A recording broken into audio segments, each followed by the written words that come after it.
Hey, what's up, everybody? It's Pykel with the League of Items, and I'm gonna go over the games real quick before I have to. Well, not have to. Before I go play golf for work.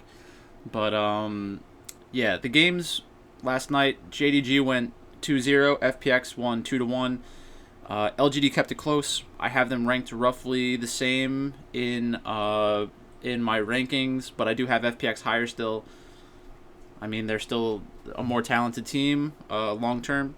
So uh, last night I had JDG and FPX. Um, Not saying I did anything special by picking those teams, but that is what I had. So JDG, they didn't score many points against E-Star, but like I always say, if you're a team like JDG, you don't need to get 20 kills. You just need to win the game. So it is annoying, but not completely shocking, in my opinion. So in the first game, we have FPX and LGD. We have Volibear, Lee Sin, Galio, Varus, and Nautilus against Renekton, Set, Twisted Fate, Ashe, and Leona. So I'll just do the drafts real quick because I know how all these games go. So first picking Volibear overall, like I said in my previous video, it is a flex pick, but most of the time the Volibear is going to end up going into the jungle.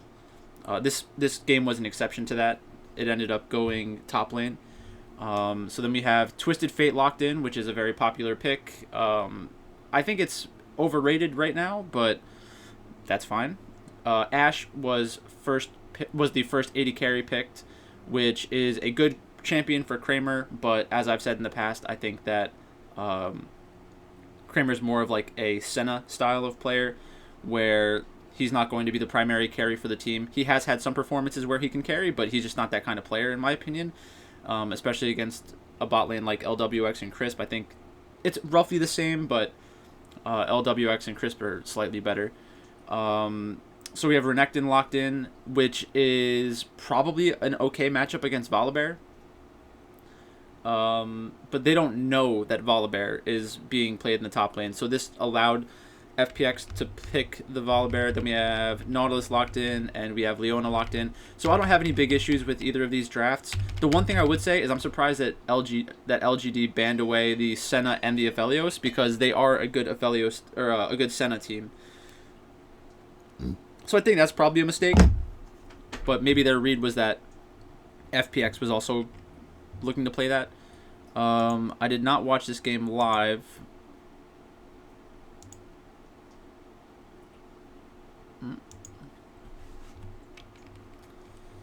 Well.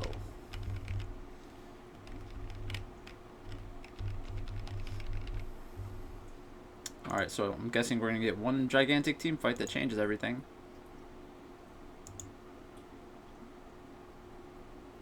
Yeah, FPX starts chipping away. They're still losing. They don't have Dragon Soul. That's actually pretty funny. I'm not gonna say anything, but that's funny that they gave away Dragon Soul in this game.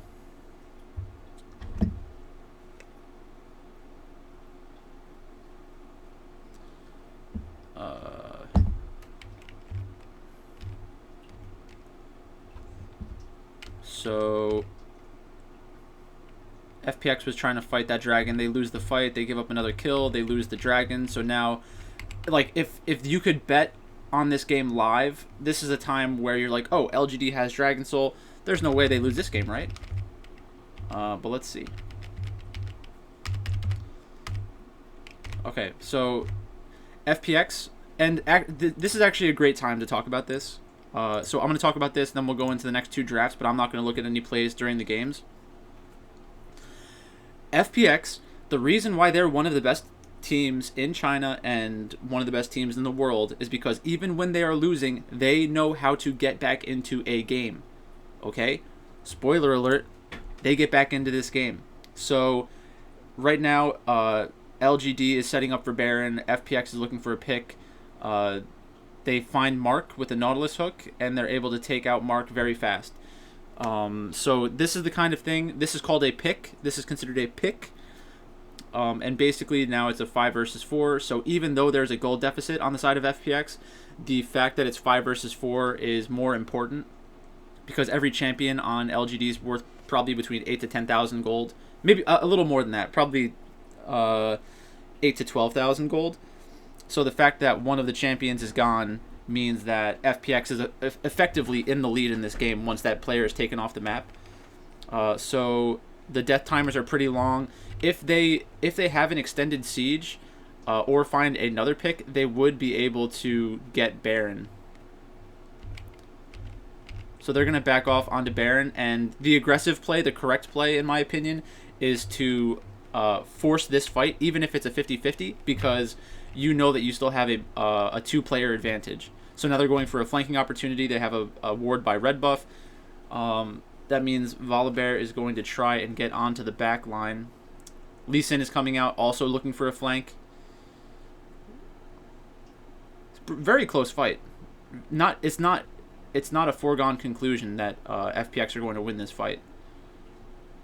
So we have a Galio ultimate onto Volibear. Ooh, Lee Sin with a very good Q. So basically, Lee Sin trusted that Volibear was going to land the well, not land, but that Volibear was going to stun the Ashe, like basically immediately. So the Q threading it between these two champions, that's just a good mechanical play by Tian. Not extremely difficult to hit an immobile target with Sonic Wave, but you got to do it, and he did it. And this is enough to completely finish the game. So good job by FPX. That's what you have to do if you're in a losing position. You need to find a good spot to come back into the game. So game 2 looks like we're getting a similar draft. We have Volibear first picked. We have LGD with Ashe and Twisted Fate. They banned the Aphelios, but they did not ban Senna this game. So I don't know how the Senna Ashe matchup goes specifically, but I would assume that Ashe is fine. I would assume that Senna is fine, because like Ashe would maybe get the poke advantage in lane and the pushing advantage. I'm also surprised that FPX banned Bard. Maybe they thought that it wasn't first pickable, and if they left it up, LGD would take Bard. But then you have to ask yourself, like, if we have to pick between Twisted Fate, Ashe, and Bard, which one of those champions would we want? Like, are we okay with all of those outcomes? And then also, why first pick Volibear? So why not pick, like, first pick Bard or Twisted Fate, and then give away the other two, and then you can still pick Volibear. So I'm wondering why they went that direction. FPX gets Varus once again. So Varus, still a good champion. Everybody loves to say, like, oh, that champion got nerfed. That champion's going to be garbage. But Varus is still fine because it was so overpowered, and the playstyle is very good. The different pieces of the different pieces of the ability set are very strong. So like the ultimate's very strong. They just keep nerfing things that are nice to haves, not need to haves, to play Varus. We get a Renekton. They're just assuming that they were assuming that Volibear was going to go top again, so they flexed it into the jungle, and they locked in Gangplank. Gangplank is a champion that's done very well in the LCS and the LEC because they're not as good at punishing Gangplank and like not outscaling, but making the game go too fast for the Gangplank to be relevant. So again, we have a team, this time it's FPX, who has multiple dragons. They get the Dragon Soul. And spoiler alert, LGD's an okay team too. LGD actually was able to... Ooh, what did I just do? No. Stop it, YouTube. I do not want to send a bug report. Uh-oh. The machine's revolting.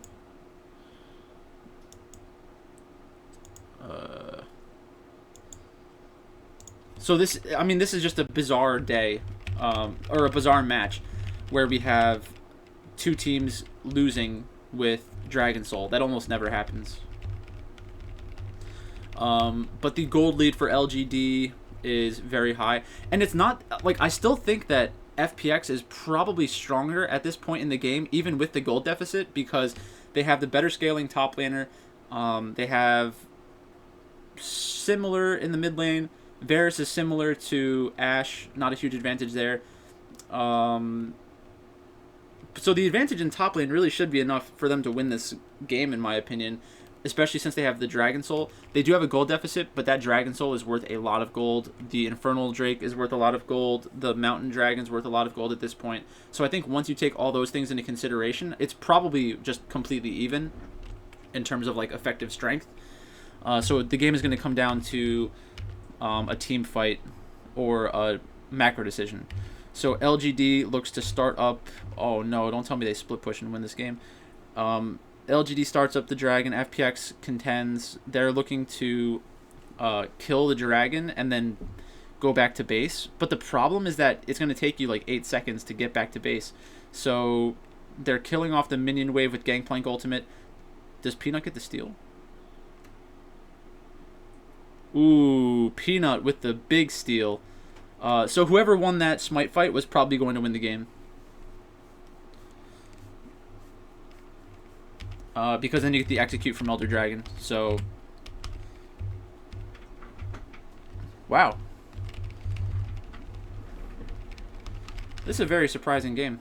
Very interesting game. I don't have a ton of time, otherwise I'd look at it a little closer. What the hell? So then, does FPX throw it Baron? Like, what's going on here? Oh, they probably run down mid. Wow.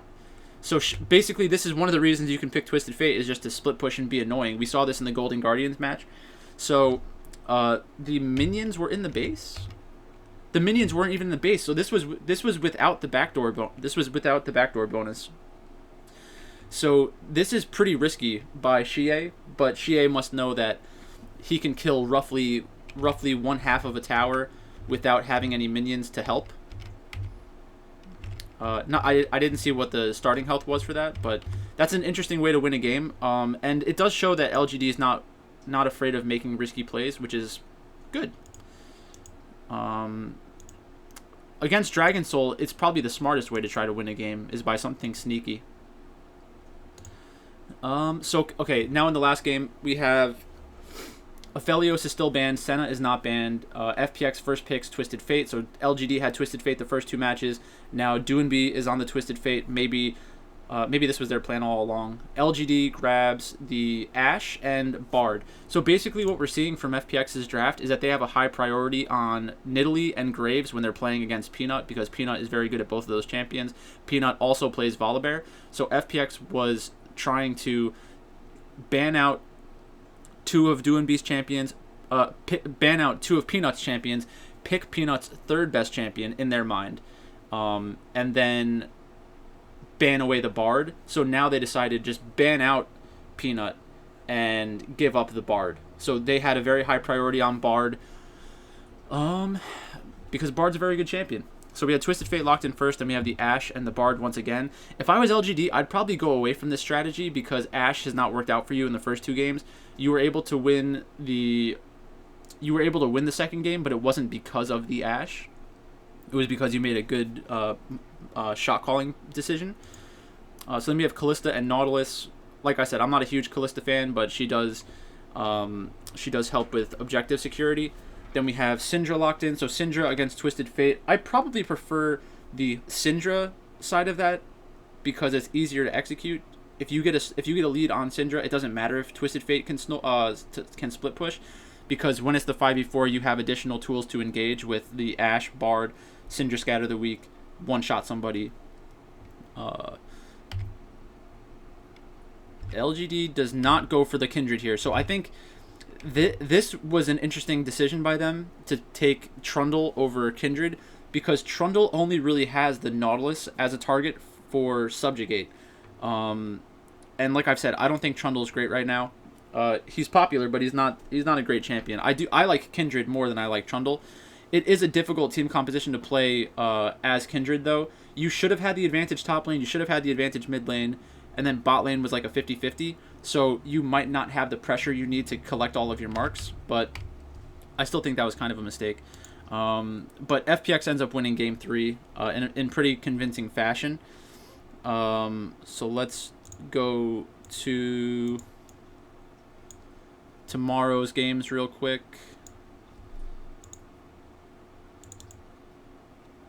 We have 3 really good matchups tomorrow. So let me just get one of these contests onto my screen.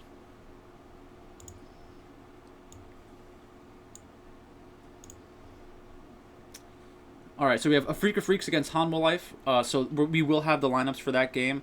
I think everybody knows the favorite in that one. Top Esports against Sunning. Very interesting matchup. I think Top Esports is definitely a big favorite in that match, but Sunning does have chances. And if Sunning is ever going to prove to us that they are a top team in the world, this is the time where they can just keep the match close, and people are going to give you a ton of credit. World Elite against V5. V5 is thought of as a stronger team than World Elite, but I think World Elite is a live dog. Sunning and World Elite are both live dogs. And then we have DRX against Damwon Gaming. That was a very fun match the last time that we watched it, and both teams are alive in that match as well. So I haven't looked at the money lines yet, but I would say Afrika Freaks, Top Esports, V5, and DRX are probably the favorites. So let's take a closer look. So we have Afrika Freaks is minus 625, Damwon Gaming minus 125. So that's somewhat surprising because I know Damwon Gaming has looked flashier, but DRX is more of a known commodity. So I think DRX is probably not getting enough credit there. Then we have Top Esports against Sunning, so minus 300 to Sunning's plus 222. Then we have V5 is minus 170 over Team World Elite at 125. So let's go lane by lane real quick, and then I'll get out of here. So we have Keen against Dudu or Cuvee. I prefer the Keen side of that matchup against either jungler. Spirit against Haru or Cad. I prefer the Spirit side, but not by much. Spirit does play some carry champions, which is good, but again, not a huge fan of Spirit. Fly against Miru and Lava.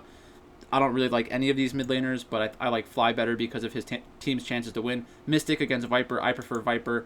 Ben against Lehens. I prefer Lehens. But I mean, I guess Hanwha Life is kind of a live dog in this spot. If they can let the game go 50-50 and then win a late game team fight, I think that's possible.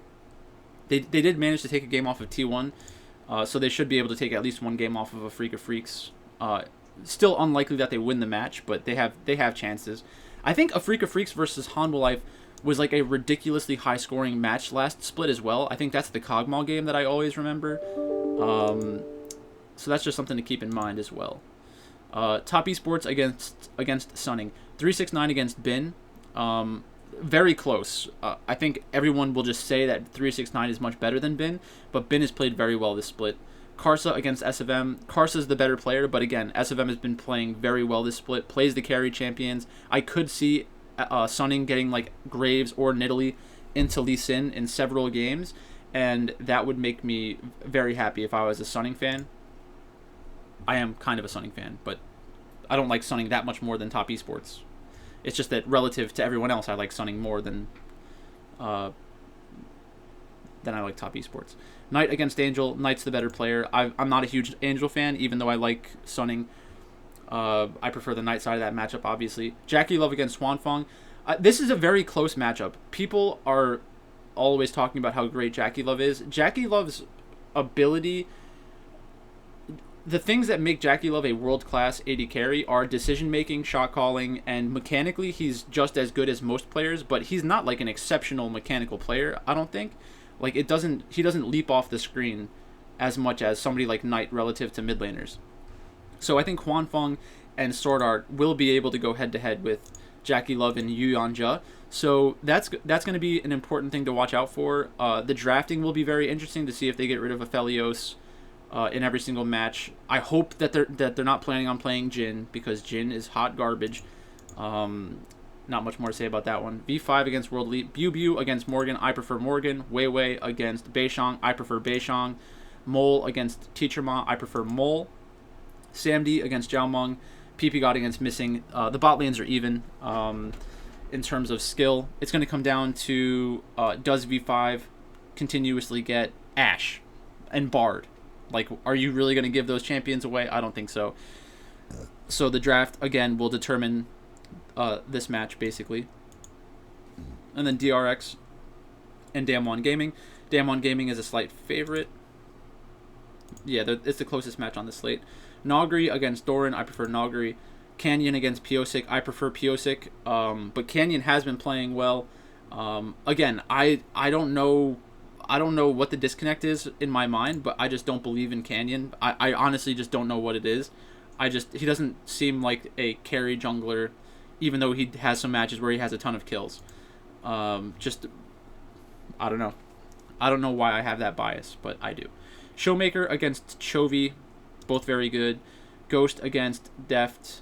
Deft is the better 80 carry, and then Beryl against Keria. Keria is the better support, but I love both of these support players. They're very interesting to watch. So that's basically it for today. Look out for my picks. I had a golf video come out yesterday. I will have an NBA video before the slate starts tomorrow. There's the $4 Millionaire Maker. That's pretty cool. I'll definitely have some lineups in that. Otherwise, thanks for watching, and I'll talk to you later.